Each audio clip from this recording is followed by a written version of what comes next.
नमस्कार विद्यार्थी मित्रांनो, मी दुर्वास गोसावी रुद्राजी स्टडी पॉइंट या एज्युकेशनल व्हिडिओ चॅनलवर मी तुमचे स्वागत करतो। मित्रांनो, स्पर्धा परीक्षेच्या दृष्टीने आपण एक मराठी व्याकरण सिरीज सुरू केलेली आहे। तर मागील व्हिडिओमध्ये आपण संधी हा जो घटक आहे यातील पहिला प्रकार तो म्हणजे स्वर संधी याचा सविस्तरपणे अभ्यास केला होता। संधी याचे जे तीनही प्रकार आहेत या तीनही प्रकारांचा सविस्तर अभ्यास करण्यासाठी मी 3 व्हिडिओ लेक्चर आपल्यासाठी घेऊन येणार आहे। तर मागील व्हिडिओमध्ये आपण स्वर संधी याचा अभ्यास केला होता। या व्हिडिओमध्ये आपण व्यंजन संधी या प्रकाराचा सविस्तरपणे अभ्यास करणार आहोत। मित्रांनो, जास्त वेळ न घालवता आपण वळूयात आपल्या आजच्या टॉपिककडे। चला तर मग सविस्तरपणे जाणून घेऊयात व्यंजन संधी।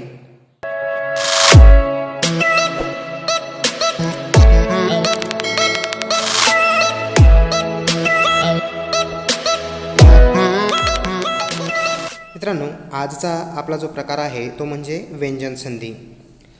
व्यंजनाचा अभ्यास करताना दोन शब्द जेव्हा जवळ येतात तेव्हा आपल्याला काय जाणून घ्यायचं आहे, तर दोन शब्द जवळ येताना पहिल्या शब्दातील जो काही शेवटचा वर्ण आहे तो व्यंजन असेल आणि दुसरा येणारा जो काही वर्ण आहे तो म्हणजे एकतर व्यंजन असेल नाहीतर स्वर असेल।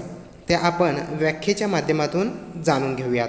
या ठिकाणी व्याख्येमध्ये आपल्याला काय सांगितलेलं आहे पहा, की जवळ येणाऱ्या वर्णांपैकी पहिले व्यंजन व दुसरं व्यंजन किंवा स्वर असेल तर त्याला व्यंजन संधी असे म्हणतात। पहा, जेव्हा आपण एखाद्या शब्दाचा विग्रह करतो, फोड करतो, तेव्हा आपल्याला जाणून येते की दोन जवळ येणारे जे वर्ण आहेत ते स्वर आहेत की व्यंजन आहेत हे आपल्याला आधी समजून घ्यावं लागतं। जसं की उदाहरण आपण पाहूयात। या ठिकाणी पहा, उदाहरणामध्ये सत आचार असा जर आपण विग्रह केला, सत आचार, तर सदाचार हा संधी होऊन तयार झालेला शब्द आहे सदाचार। पण त्याचा जर आपण विग्रह केला, फोड केली, तर पहा, फोड केल्यानंतर पहिल्या शब्दातील शेवटचा वर्ण जो आहे तो व्यंजन आहे आणि दुसरा जो येणारा शब्द आहे, दुसऱ्या शब्दातला पहिला वर्ण जो आहे तो आहे स्वर। व्यंजन प्लस स्वर मिळून सदाचार हा शब्द या ठिकाणी व्यंजन संधीच्या माध्यमातून तयार झालेला आपल्याला दिसून येतो। तसंच दुसरं उदाहरण आपल्याला पाहता येईल। पहा, विपत्काल या शब्दाचा जर आपण विग्रह केला तर पहिला शब्दातील शेवटचा वर्ण हा व्यंजन आहे आणि दुसरा जो काही शब्द आहे त्यातला पहिला वर्ण जो आहे तो सुद्धा व्यंजन आहे। म्हणजे व्यंजन प्लस व्यंजन असे दोन व्यंजन मिळून एक वर्ण तयार झालेला आहे आणि या ठिकाणी विपत्काल या शब्दाचा व्यंजन संधी होऊन हा शब्द तयार झालेला आपल्याला दिसून येतो। पहा, यातले अजून काही नियम यामध्ये विचारले जातात, काही प्रश्न स्पर्धा परीक्षेमध्ये आपल्याला विचारले जातात। ते म्हणजे प्रथम व्यंजन संधी ओळखण्यास आपल्याला सांगितलेले असते। तर प्रथम व्यंजन संधी म्हणजे काय, की स्पर्श व्यंजनांपैकी अनुनासिकांशिवाय कोणत्याही व्यंजनापुढे कठोर व्यंजन आले असता त्या पहिल्या व्यंजनाच्या जागी त्याच्याच वर्गातील पहिले कठोर व्यंजन येऊन संधी होते। मी तुम्हाला स्पर्श व्यंजन कोणते असतात, त्यानंतर कठोर व्यंजन कोणते आहेत, मृदू व्यंजन कोणते आहेत याचा सविस्तर असा व्हिडिओ तुम्हाला दिलेला आहे आपल्या चॅनलवर। प्लेलिस्टमध्ये जर तुम्ही गेलात तर त्या ठिकाणी संपूर्ण माहिती तुम्हाला स्पर्श व्यंजन, कठोर व्यंजन, मृदू व्यंजन हे संपूर्ण माहिती तुम्हाला त्या ठिकाणी मिळेल। तर या ठिकाणी काय सांगितलेलं आहे की स्पर्श व्यंजनांपैकी अनुनासिकांशिवाय जर कोणतेही व्यंजनापुढे कठोर व्यंजन जर आले तर त्या पहिल्या व्यंजनाच्या जागी त्याच्याच वर्गातील पहिले कठोर व्यंजन येऊन या ठिकाणी संधी होते, तेव्हा त्याला काय म्हणतात, तर प्रथम व्यंजन संधी असे म्हणतात। या प्रकारात अजून एक नोट म्हणजे एक टीप दिलेली आहे, काही नियम दिलेले आहेत। ते म्हणजे संधी झालेल्या दोन वर्णांपैकी पहिल्या व्यंजन हे स्पर्श व्यंजन गटातील पहिल्या स्तंभातील क, च, ट, त, प या कठोर व्यंजनांपैकी असते तेव्हा ती प्रथम व्यंजन संधी असते। जेव्हा संधी होते की नाही तेव्हा या जे काही क, च, ट, त, प या कठोर व्यंजनांपैकी जर ते असलं तरच समजावं की ती प्रथम व्यंजन संधी आहे. जेव्हा आपण विग्रह करतो, विग्रह केल्यानंतर आपल्याला समजून येते की ते क च ट त प हा जो स्तंभ आहे, या स्तंभातील हे वर्ण आहेत का, हे व्यंजन आहेत का, त्यावरून आपल्याला ते समजते.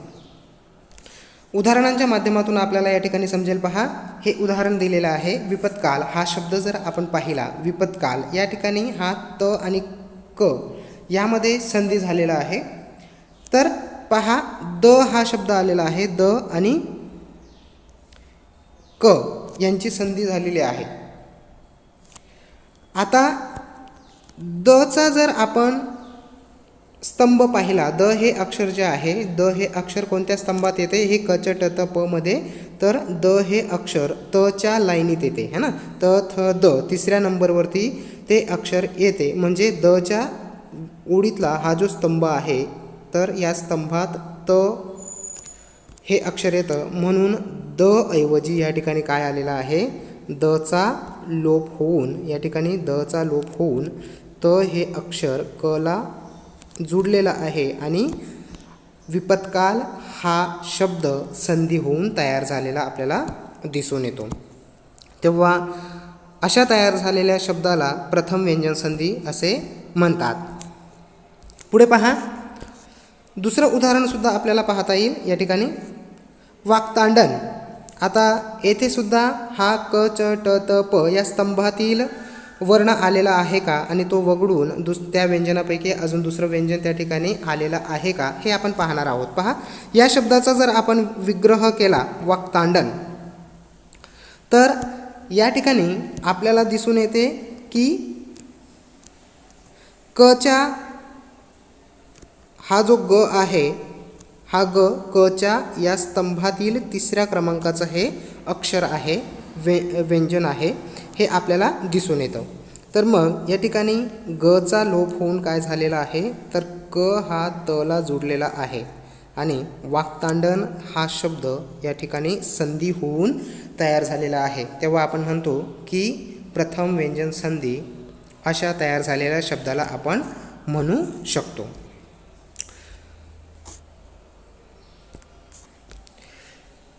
पुढे पहा, यातलाच अजून एक प्रकार आहे, तो म्हणजे तृतीय व्यंजन संधी. जसं आपण प्रथम व्यंजन संधी याचा सविस्तर अभ्यास केला, तसंच आता तृतीय व्यंजन संधी यावर सुद्धा आपल्याला स्पर्धा परीक्षेत प्रश्न विचारले जातात.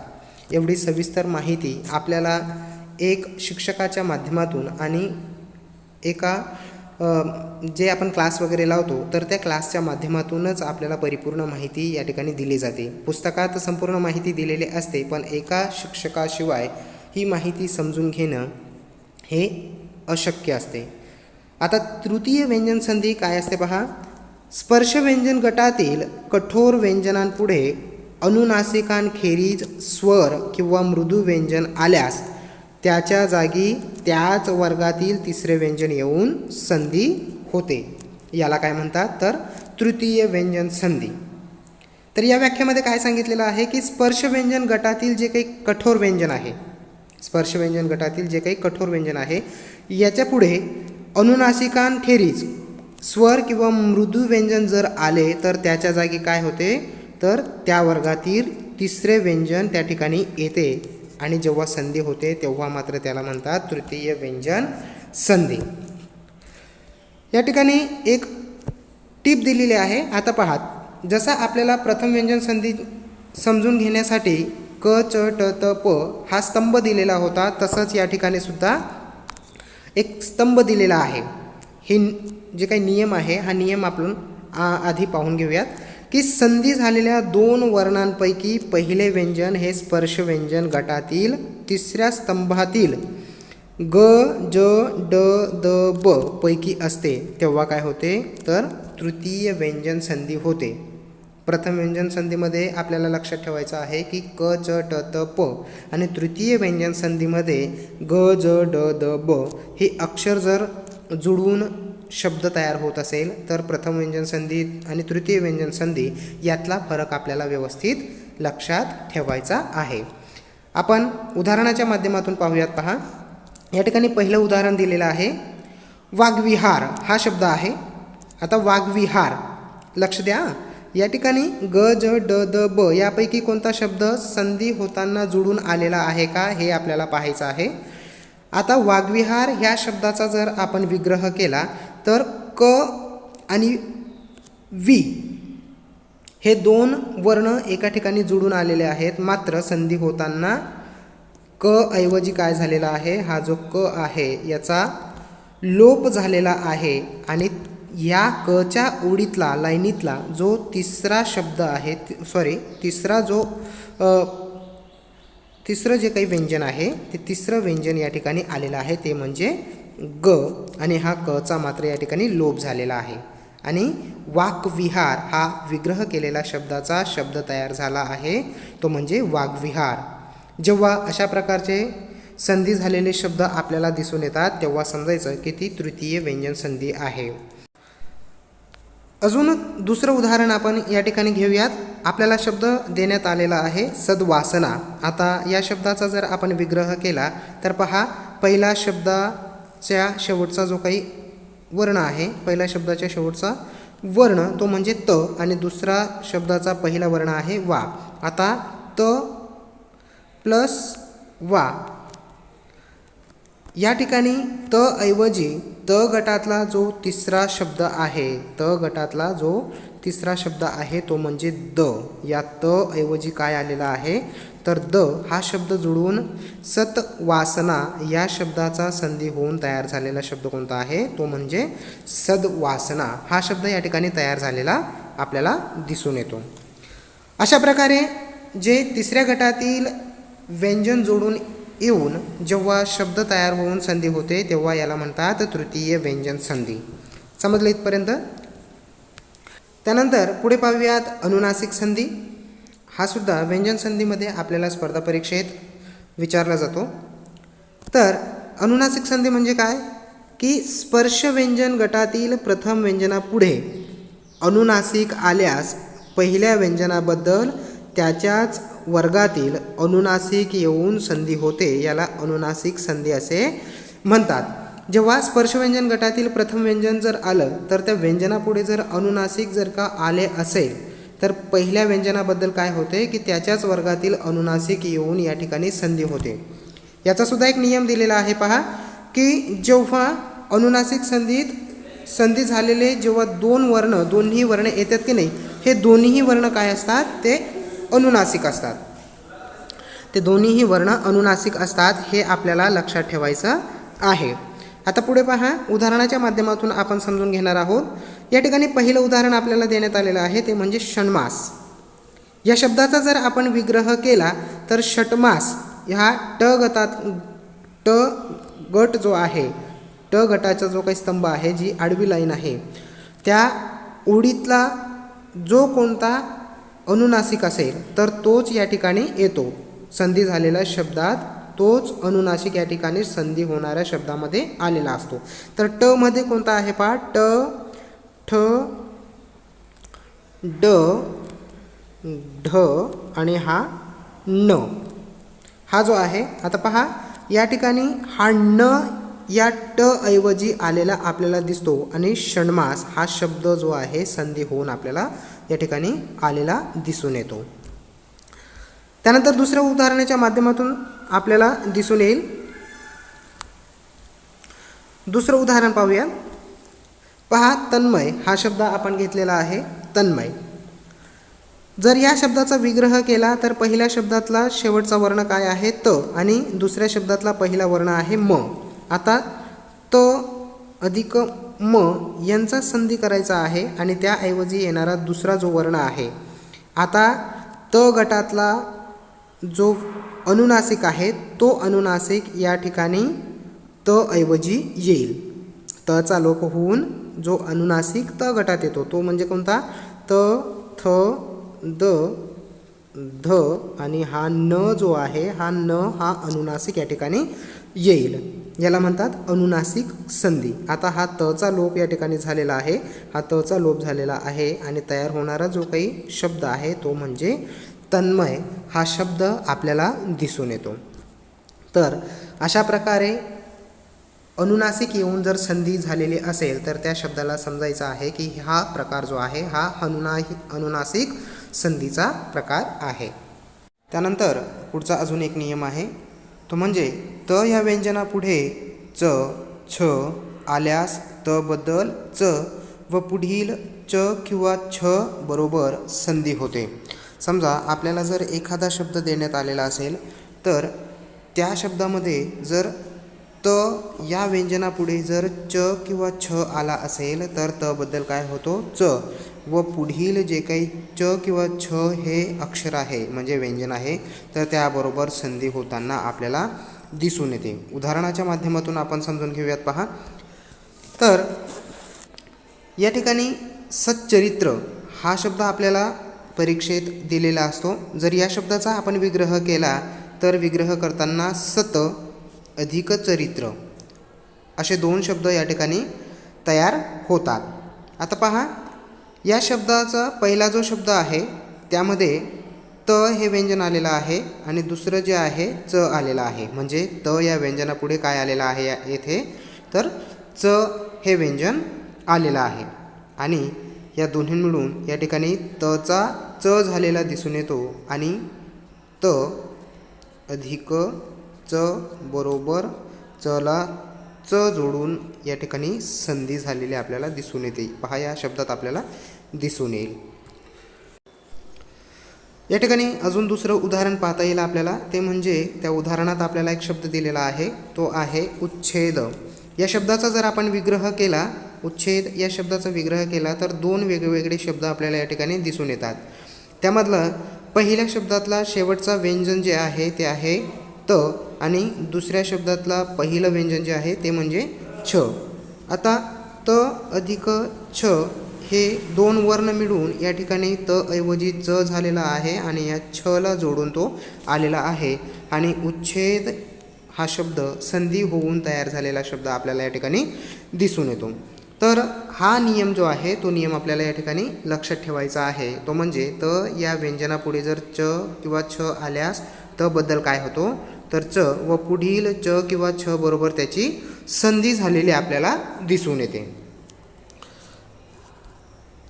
पुढे पहा, पुढे अजून एक नियम आहे, तो म्हणजे त या व्यंजनापुढे ज किंवा झ आल्यास त बद्दल ज होतो व पुढील वर्णाबरोबर संधी होते. जर एखादा शब्द दिलेला असेल तर त्या शब्दामध्ये त या व्यंजनापुढे जर ज किंवा झ आलेला असेल तर काय होतं तर त बद्दल ज झालेला आपल्याला दिसून येतो आणि पुढील जे काही वर्ण असेल त्या वर्णाबरोबर संधी झालेली दिसून येते. उदाहरणात पाहूया आपण. उदाहरणात कोणता शब्द दिलेला आहे, उज्ज्वल हा शब्द आहे. या शब्दाचा विग्रह केल्यानंतर पहिल्या शब्दाचा शेवटचं व्यंजन जे आहे ते आहे त आणि दुसऱ्या शब्दाचं पहिलं व्यंजन जे आहे ते ज. आता त अधिक ज ह्या 2 व्यंजनांनी मिळून या ठिकाणी त ऐवजी ज झालेला आहे आणि उज्ज्वल या शब्दाची संधी झालेली आपल्याला या ठिकाणी दिसून येतो. पुढचं उदाहरण अजून एक पाहूयात. त्यामध्ये सज्जन हा शब्द दिलेला आहे. सतजन असा विग्रह केल्यानंतर हे 2 शब्द या ठिकाणी येतात. आता येथे सुद्धा त अधिक ज या ऐवजी तचा ज झालेला दिसून येतो आणि जला ज जोडून येथे सज्जन हा शब्द तयार झालेला आहे आणि त बद्दल ज होऊन ती संधी झालेला शब्द आपल्याला समोर दिसून येतोय. हे सर्व नियम जे आहेत व्यवस्थित लक्षपूर्वक आपण त्या ठिकाणी पाहायचे आहेत आणि जेव्हा स्पर्धा परीक्षेत आपल्याला ते प्रश्न विचारले जातात तेव्हा मात्र या नियमांची आठवण ठेवून ते उत्तरं आपण द्यायची आहेत. पुढे अजून एक नियम आहे, तो म्हणजे त या व्यंजनापुढे ट किंवा ठ आल्यास त बद्दल काय होतो ट होतो.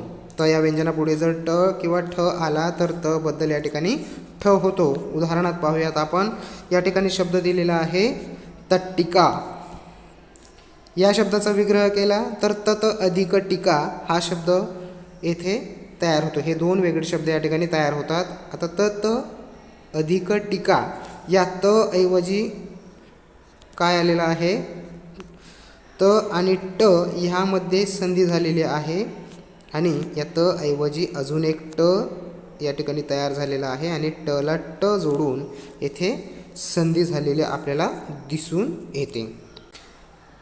पुढे अजून एक नियम आहे तो असा की त या व्यंजनापुढे ल आल्यास, त हे व्यंजन जर असेल त्याच्या पुढे जर ल आल्यास त बद्दल ल होतो. जर दोन शब्दांचा विग्रह केला, आपण दोन शब्दांची फोड जर केली, आपण वेगवेगळे शब्द जर केले तर त या व्यंजनापुढे जर ल आलेला असेल तर त बद्दल ल झालेला आपल्याला दिसून येतो. या उदाहरणाच्या माध्यमातून आपण समजून घेऊयात. हे पहा, उल्लंघन या शब्दाचा जर आपण विग्रह केला तर दोन शब्द येथे तयार झालेले दिसतात. आता येथे विग्रह केल्यानंतर पहिल्या शब्दाचा शेवटचं जे काही व्यंजन आहे ते आहे त आणि दुसऱ्या शब्दाचा पहिलं व्यंजन जे आहे ते म्हणजे ल. आता हा त बद्दल या ठिकाणी ह्या ल ला दुसरा ल जोडून आलेला आहे म्हणजे त बद्दल ल झालेला आपल्याला दिसून येतो आणि उल्लंघन हा शब्द संधी होऊन तयार झालेला येथे दिसून येतो. तसंच अजून एक उदाहरण आपल्याला सांगता येईल. तल्लीन हा शब्द दिलेला आहे. तल्लीन जर याचासुद्धा आपण विग्रह केला तर येथे सुद्धा दोन शब्द वेगळे होतात आणि तत अधिक लीन येथे सुद्धा त ऐवजी ल झालेला आहे आणि तल्लीन हा जो शब्द आहे हा संधी होऊन आलेला शब्द येथे दिसून येतो. पुढे अजून एक नियम आहे तो म्हणजे असा की त या व्यंजनापुढे जर श हे व्यंजन आले असेल तर त बद्दल च होतो व पुढील श बद्दल काय होतो तर छ हे व्यंजन होऊन संधी झालेले आपल्याला दिसून येते. उदाहरणात पाहूया. या ठिकाणी सतशील हा शब्द आपल्याला दिलेला असेल, जर त्याचा विग्रह जर केला तर सत अधिक शील. आता येथे पहा, त प्लस श हे दोन शब्द मिळून या ठिकाणी च आणि छ हे जोडशब्द या ठिकाणी तयार झालेला आहे. ते दोन व्यंजने एकत्र येऊन छ हा शब्द तयार झालेला आहे आणि सतशील हा संधी होऊन आलेला शब्द या ठिकाणी आपल्याला दिसून येतो. पुढचं अजून एक उदाहरण आपल्याला घेता येईल. त्यामध्ये मृच्छकटिक हा शब्द दिलेला आहे. मृच्छकटिक जर या शब्दाचा विग्रह केला तर मृत अधिक शकटिक असा विग्रह होतो. आता त अधिक श आणि त्या मिळून च अधिक छ या दोन्ही अक्षरांना मिळून या ठिकाणी छ हे अक्षर तयार झालेलं आहे आणि मृच्छकटिक हा पूर्ण शब्द या ठिकाणी आपल्याला संधी झालेला दिसून येतो. पुढे पहा, म पुढे स्वर आल्यास तो म मध्ये मिसळतो.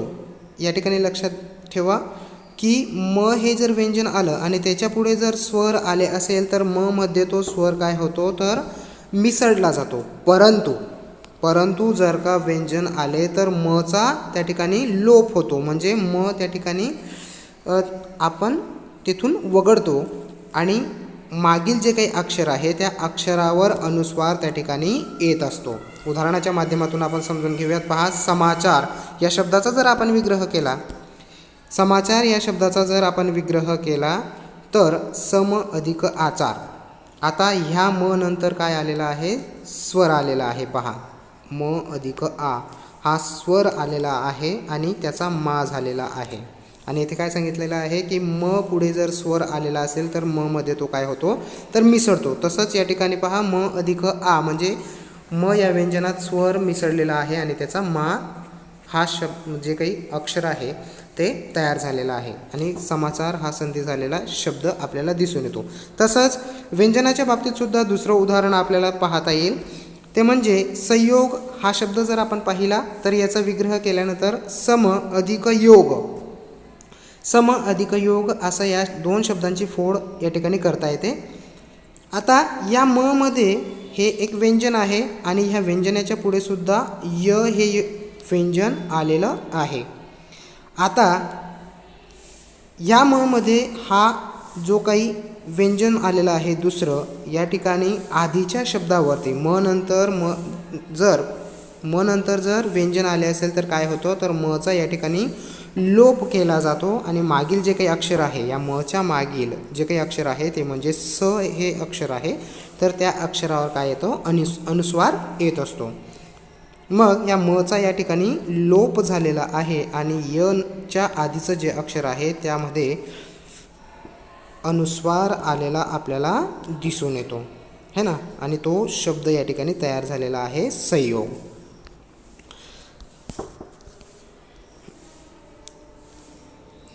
मित्रांनो, या ठिकाणी विसर्ग संधी आणि स्वर संधी हे 2 व्हिडिओ लेक्चरांच्या माध्यमातून आपण संधीचे जे 2 प्रकार आहेत हे दोनही प्रकार अगदी उदाहरणांसहित आणि योग्य स्पष्टीकरणासहित आपण ते समजून घेतलेले आहेत. नक्कीच तुम्हाला ह्या संधी ह्या प्रकरणाचा लाभ घेता येईल आणि त्याचा परीक्षेसाठी फायदा होईल अशी अपेक्षा करतो. मित्रांनो, माझा हा जो व्हिडिओ आहे तुम्हाला आवडला असल्यास नक्कीच लाईक करा, माझ्या चॅनलला सबस्क्राईब करा आणि जास्तीत जास्त विद्यार्थ्यांपर्यंत त्याला पोहोचवा. धन्यवाद.